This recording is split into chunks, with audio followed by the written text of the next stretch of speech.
लेकर क्या कुछ आमतौर पर? मैम, जैसा मैंने आप लोगों को बताया, मेरा जो इंसिडेंट था, केस हुआ था, वो 2014 में हुआ था। तब मैंने पहली बार मीडिया के थ्रू ये वर्ड सुना था कि लव जिहाद, क्या आप लव जिहाद के शिकार है। तब मैम मुझे पता तक नहीं था कि लव जिहाद वर्ड क्या है। और तब मुझे लगा था कि शायद मैं फाइट करूंगी, जजमेंट आए और ऐसे लोगों को सजा हो तो दुनिया को पता चलेगा। आज अफसोस होता है कि मेरे पीछे कतार में कितनी लड़कियां खड़ी थी और आज भी बहुत सारी लड़कियां हैं जो हमारे सामने कभी आ ही नहीं पाई हैं। और ये एक ऐसा मुद्दा है मैम जिससे बहुत सोसाइटी के आधे से ज्यादा लोग ये सिर्फ मानकर चलते हैं कि लड़की बहकावे में आ गई, उसने अपनी इच्छा से जो किया।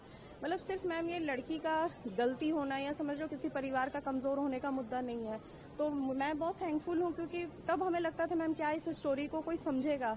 आज अगर कोई इंसान, मुझे सच बताइए उतना पता भी नहीं है कि कौन है ये लोग, बस मुझे इतना पता है कि उन्होंने सोसाइटी को एक ऐसा मुद्दा सामने ला कर दिया जिसके लिए हम आज 10-11 साल से स्ट्रगल कर रहे हैं। कोर्ट में आप जाओ, कई केसेस हैं जो इस टॉपिक पर है।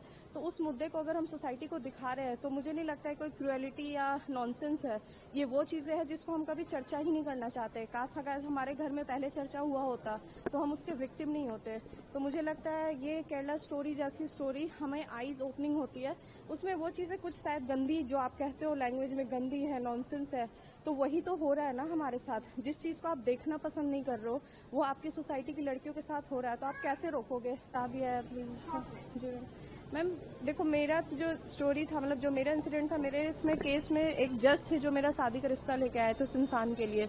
तो मेरा स्टोरी अलग ही था मैम। मैं ऐसा नहीं था कि कोई प्यार में अंधी थी। परिवार वालों ने जांच पड़ताल की तो उसके दोस्त जो थे वो हिंदू थे, डीएसपी थे रैंक के, मतलब एडवोकेट जनरल उनके फ्रेंड थे। तो एक बहुत ही कहते हैं ना सर, रिप्यूटेड सा उन्होंने अपने आप को सिनेरियो में दिखाया। और हर माँ बाप चाहता है कि आप अच्छे घर पे जाओ। फिर जज के ही कहने पे हमारी शादी हुई। शादी के दूसरे दिन ही फिर मुझे उसी जज ने निकाह के लिए बोला, क्योंकि जिस लड़के से मेरी शादी हुई थी उसका नाम था रंजीत सिंह, फिर वो रकीबुल हसन बन गया। फिर वहां से मैम वो स्टोरी, मतलब स्ट्रगल का स्टार्ट होता है जब मैंने फाइट किया। और 9 साल लगे मुझे इस चीज को प्रूफ करने में कि आप सही हो और वो जो है वो किस तरीके से गलत है।